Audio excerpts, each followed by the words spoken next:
Hey everybody, it's Shawnee here, and today I wanted to talk about evaluating your business activities.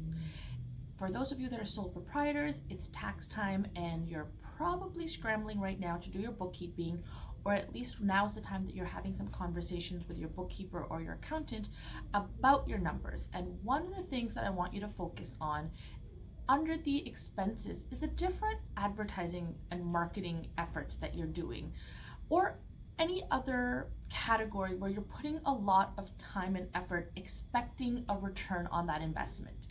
And ask yourself the question, is this working for me?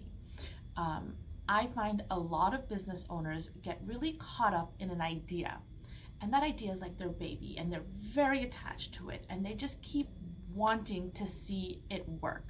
So whether it's a product stream, whether it's a service that you're offering, or marketing efforts, the networking groups that you're belonging to, the types of marketing that you're doing, whether it's Google AdWords, Facebook ads, whatever it is that you're doing it with the intention that this is going to generate leads, or this is going to generate some sort of return on the investment.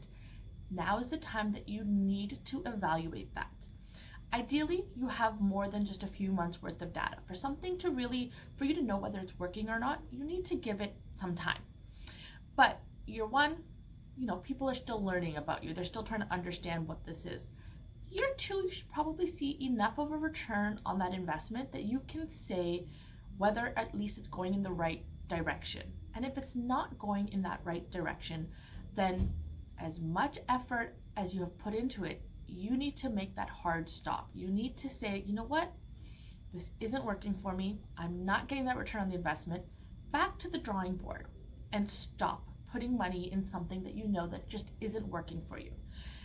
As much as you think it's a great idea, a great business idea, a great investment opportunity, at some point you need to see the numbers make sense and reflect the same information that you think you have in your head. And that is the hardest decision for any entrepreneur, because you thought it was a good idea, you thought you would get a return on investment, and now you're saying to yourself, it didn't work. Not that it failed, but that it just didn't work. And you need to understand why it didn't work. Were you not putting the right inputs in?